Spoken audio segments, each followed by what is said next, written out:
my talk. This is Peter's talk, or his topic was adolescent idiopathic scoliosis and how to make a diagnosis and what about progression. So I'll start with a case. So this is an 11 plus 5-year-old young lady.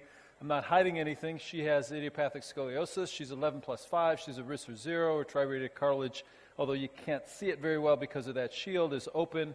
She has a 41-degree curve. And so at most institutions today, she would be braced. So she was braced, and here she is 7 months later, and you can see that her curve has progressed.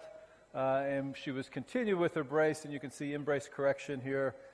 She had a change in her brace, it was 40 degrees, but with time, her curve progressed over time. And so the question is, why did it progress over time? What are the risk factors for progression over time? And here she is with a 68-degree right thoracic curve and a proximal curve of 50 degrees. So that's sort of bracing got started perhaps a little bit late. She rapidly grew. Her curve got to a surgical range, and now here she is. She's very happy.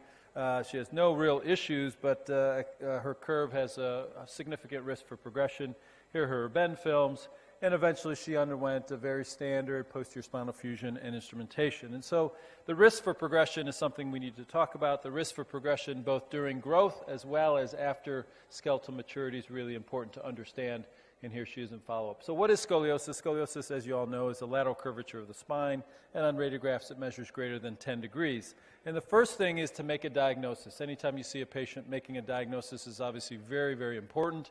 And so once you see scoliosis, the question is, what type of scoliosis is it? And this is a very nice outline that was in John Moh's original scoliosis book, and it sort of breaks this up and classifies it into neuropathic, myopathic, congenital, and then some miscellaneous. And it really gives you a nice framework to start thinking about what is the etiology of scoliosis. And so idiopathic scoliosis is a diagnosis of exclusion. And we diagnose and make the classification based on age and based on location. And certainly the etiology of idiopathic scoliosis is an ongoing activity, and there's a lot of theories on this. There's certainly some genetic theories. The melatonin has played some role in it, and there's continually thoughts about etiology. But in the end today, I think it's fair to say that we don't know the etiology of adolescent idiopathic scoliosis. And so the clinical evaluation is really important. And this is old-fashioned medicine, obtaining a good history and a physical. And we teach our residents and fellows that you actually have to talk to the patients and really understand what they have and what their problem is. And someone once said that if you're a good physician, the patient will tell you what's wrong with them and what their diagnosis is. And so a good history is very important. On physical exam, we always want to make sure their abdominal reflexes are symmetric so that they don't have any concern for neural axis abnormalities. Always looking at their feet to see if they have any cavovarus foot deformities, which may suggest neural axis abnormalities.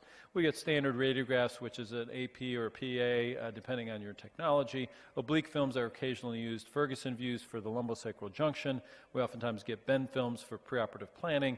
And the question is, what are the indications for MRI? And we'll talk about that in a second. The axial plane can be characterized by two classifications, which is the Nash-Moe and the Perdriol. In the end, most of us don't measure these, but it certainly gives you an understanding of what the axial plane looks like, as this is a three-dimensional deformity. Cone-down views today with digital imaging, it's not necessary to get a cone-down view, but just to zoom in on the image to make sure that in preoperative planning, for example, they don't have a spina bifida occulta, and these usually happen at junctions at the thoracolumbar and lumbosacral junction. A Ferguson view is nice to identify pathology at the lumbosacral junction, as you see here. And a Stagnera view today is probably not as useful, but here's a radiograph again from John Moh's book that looks at a very severe deformity. And then if you get an orthogonal view or a Stagnera view of that deformity, you see there's a big congenital hemivertebra there. What are the indications for MRI? I think that varies in institutions, it varies in geography, both within countries and between countries. But these are probably the most well accepted, I think, in North America, that if the patient has continued pain in their back, that's different than the typical low mechanical back pain. If they have neurologic findings, certainly some asymmetric abdominal reflexes, an atypical curve, which is typically a left thoracic curve. If a patient's infantile or juvenile, I think that's an automatic indication for an MRI because they have a 1 in 5 chance of having a neural axis abnormality. And the absence of thoracic apical segment lordosis. So if somebody has idiopathic thoracic scoliosis and they have kyphosis, then that's likely to have a neural axis abnormality.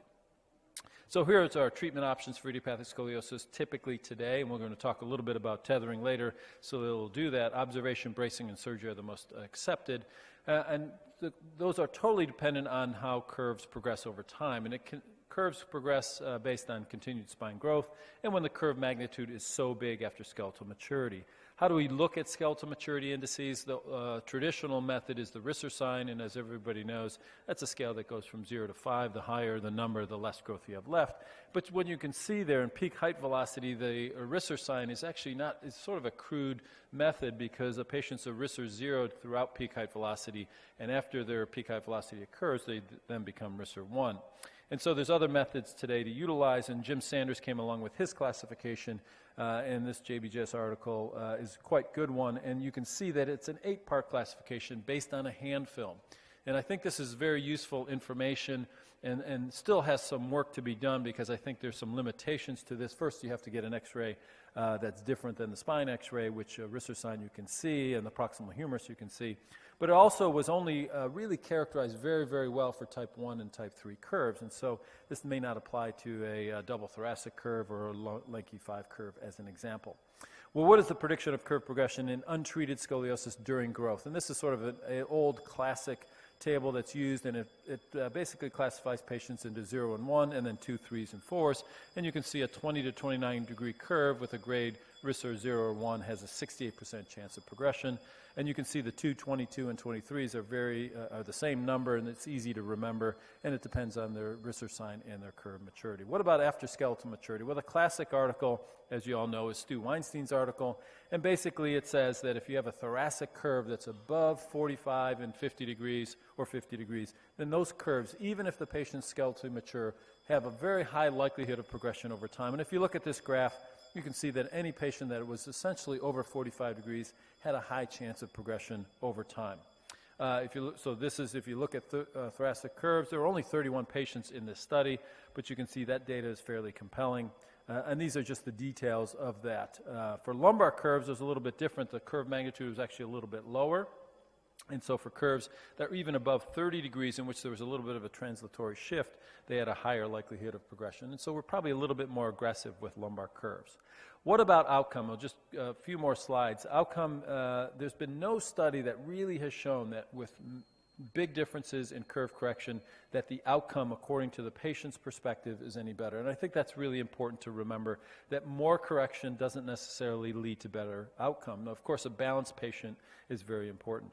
And then in the end, you also have to weigh that against this long-term study that looked at, and this was published in JAM, a 50-year natural history study. If you looked at patients' age-matched controls 50 years down the road with scoliosis versus without scoliosis, the only two things they found was a little bit more back pain and a little bit more cosmetic concerns of untreated scoliosis, and some of those patients had curves in their 50s, so you should always keep that in mind when treating scoliosis. So I'm going to stop right there for this particular talk. Thank you.